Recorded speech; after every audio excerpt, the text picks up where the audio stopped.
चकिया में पहली बार खास इंटरव्यू खबरी के चीफ एडिटर केसी श्रीवास्तव के साथ राबर्ट्सगंज सांसद छोटेलाल खरवार।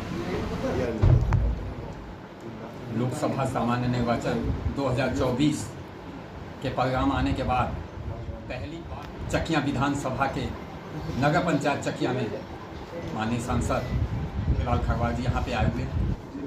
मैं केसी श्रीवास्तव एडिटर खबरी न्यूज़ चैनल और साथ में हमारे बने हुए मैं सबसे पहले जानना चाहूँगा कि सांसद जी, आपने इसके पहले हमारे यहाँ हमारे स्टूडियो में आपने अपना बयान दिया था कि मैं वाकई में 1 लाख से अधिक मतों से जीतूंगा। तो वाकई में आप 1 लाख से अधिक मतों से जीते भी और काफ़ी मतों से जीते। क्या आपको उम्मीद था कि इतने मतों से जीतेंगे?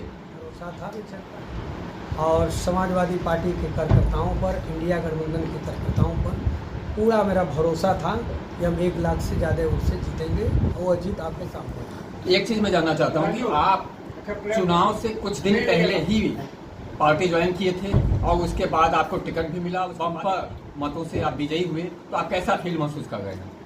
इसके लिए समाजवादी पार्टी के राष्ट्रीय अध्यक्ष जी को मैं बधाई देता हूँ और समाजवादी पार्टी के कार्यकर्ताओं को भी बधाई देता हूँ कि मुझे समाजवादी पार्टी में नहीं भी हम थे तब भी समाजवादी पार्टी के पूरे जनपद के कार्यकर्ता मेरा ही नाम लेते थे कि अगर वो आएंगे तो जीत पक्की है, अगर वो आएंगे तो पक्की जीत है।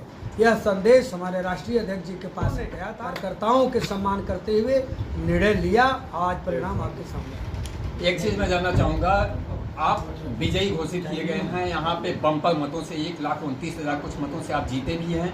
तो क्या आप इसके पहले भी बराबर, इसके पूर्व में भी आप यहाँ पे सांसद थे, लेकिन कहा यही जाता था कि आप बहुत कम आते जाते हैं, क्या इस बार भी ऐसा ही होगा?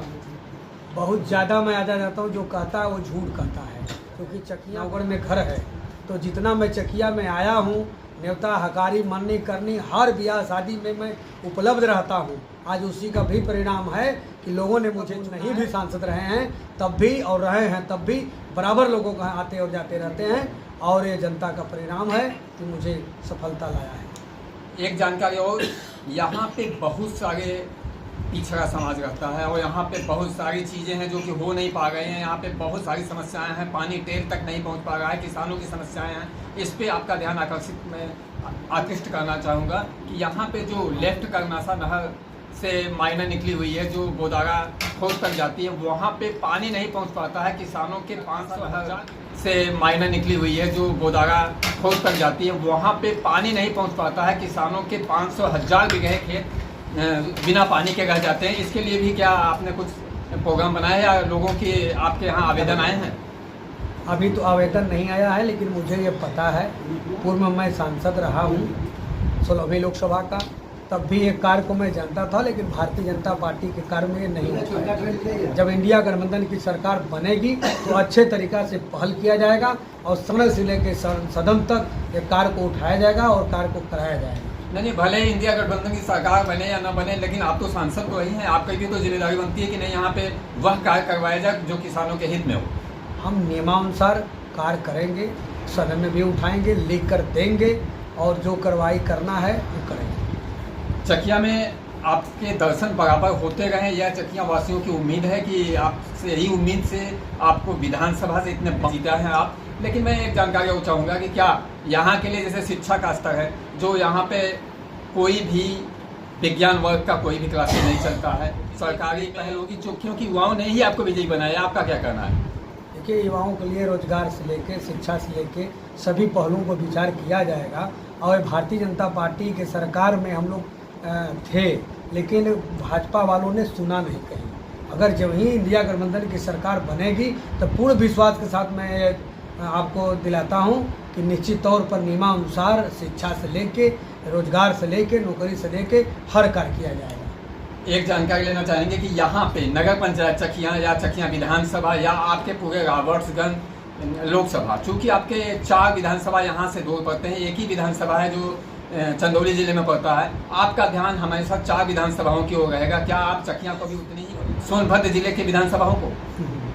आपने तो ऐसा प्रश्न किया है कि 16वीं लोकसभा में जब था, अगर देखेंगे आप तो वो 4 विधान से ज़्यादा, 4 विधानसभा जहाँ ज़्यादा है वहाँ से ज़्यादा एक विधानसभा चकियाँ पर जितना मेरा नज़र रहा उतना वहाँ बल्कि कम था, और हर मायने में कम था, निधि के मायने में भी कम था। हम चार्ट भी दिखा देंगे आपको। आज भी वादा करता हूँ कि गांव गांव ही होता है, इसलिए गांव पर ज़्यादा नज़र रहता है और चकियाँ पर फोकस रहेगा। यहाँ के मतदाताओं के लिए आपका क्या संदेश है? मतदाताओं के लिए बधाई, शुभकामना है। मुझे जिताकर भेजा है सदन में। सदन में आप इनकी आवाज़ बन के रहेंगे? एकदम बन कर रहेंगे, आवाज़ बन कर रहेंगे, उनकी समस्या उठाएंगे, हर जगह समस्या रखेंगे। आपके कार्यकर्ताओं, जैसे कि कार्यकर्ताओं का जो जमीनी स्तर का कार्यकर्ता है वो कहता है कि सांसद जी हो गए तो अब हमसे उनसे बातें नहीं हो पाती, क्या ऐसा ही बात है? मैं कार्यक्रम लगवा रहा था कार्यकर्ताओं के घर घर जाने के लिए, लेकिन हमारे विधानसभा अध्यक्ष जी ने कहा कि हम सभी कार्यकर्ता एक जगह रूबरू होंगे और सबसे भेंट होगा, सबसे हालचाल होगा, परिचय होगा। आज उसी दृष्टि से हम यहाँ आए थे और कार्यक्रम भी हुआ, सबसे भेंट हुआ, सबसे बातचीत हुआ, सबसे परिचय भी हुआ। बहुत बहुत धन्यवाद। आपने खबरी के लिए बहुत सारी बताइए और चकियाँ विधानसभा के लिए आपने बताया कि नहीं मैं यहाँ पे बराबर ध्यान देता रहूँगा और लोकसभा में इनकी आवाज़ बन के रहूँगा। यह बहुत ही काबिल तारीफ है। बहुत बहुत धन्यवाद पांडे जी।